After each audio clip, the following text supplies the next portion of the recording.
Today we're going to talk about one of the most understated conflicts around the globe, which is the collapse of Mali, right? As many of you have probably seen in the news, Mali is rapidly deteriorating, and this has massive consequences to Europe that no one's talking about. Now, if you just want to hear about the consequences to Europe, you can jump to this time right here. But if not, I'm going to give a background on the conflict. So first of all, the collapse of Mali began with insurgency from insurgent groups, right? Separatist Tuareg resistance, which is the FLA, which may be backed by France, although there's not concrete evidence. That is one end. They fight for the liberation of the northern territory of Mali, which they call Azawad, their homeland. And the other group, which is Jenim, which is an Al-Qaeda based or linked group. And they have the desires to do something more or less along the lines of the Islamic State. So it's a completely different group, but nonetheless they're working together because they have a common enemy, which is the government in Bamako, right? The capital of Mali. Now, they have taken several cities. They've kicked out Russian forces, and they're rapidly going towards Bamako, the capital.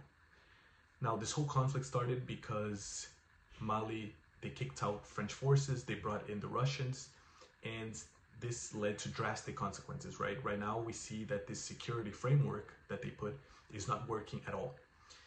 Now, why is this so important? Not because of Mali. Mali, their major export is gold. They export a lot of gold to Switzerland, UAE, other countries. But in terms of the global economic landscape, it's not going to have huge consequences, right? The main problem is that in this region, which is the Sahel region, everything is connected. Mainly Mali, Burkina Faso, and Niger, which are also the three countries that formed the coalition. They all kicked out French forces. They brought in the Russian forces for protection and security. And there have been massive developments in Niger, right? Recently, there was a terrorist attack in an airport near the capital. They've banned 9 French media outlets. And the problem is that the whole region is connected. So if the separatists will not go to Niger, but the Jenim, which are the Al-Qaeda linked group, they may very well go into Niger. And if the conflict escalates and finds itself in Niger and the country collapses, this will have major repercussions to Europe, because Niger is responsible for 1/4, roughly, of the uranium imports to Europe. So in other words, if Niger falls, it's not like Mali. It will have drastic consequences for Europe. Energy prices will skyrocket. There may very well be a complete collapse of the energy grid because you need to divert 25% of your imports to other countries, right? So you have to get contracts with Kazakhstan or whoever to supply this uranium, which is not a quick process. It's a very difficult process. You need to find countries that are able to supply this level of uranium, which is a massive size, right? So this will have drastic consequences for Europe, and no one's talking about this.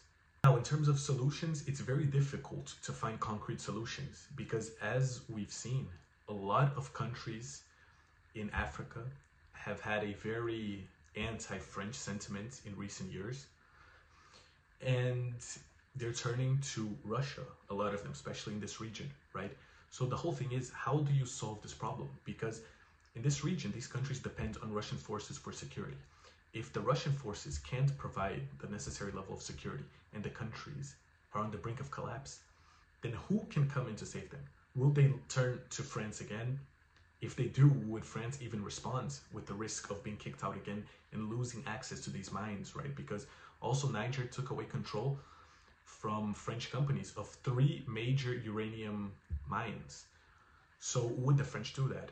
Would they look to the US? Would they look to China? It's a very difficult conflict and resolution to the conflict, I would say. So I guess we'll see in the upcoming months. Hopefully they can figure this out, because in Mali there are villages who are losing their water supply, so people will die because of starvation, because of dehydration.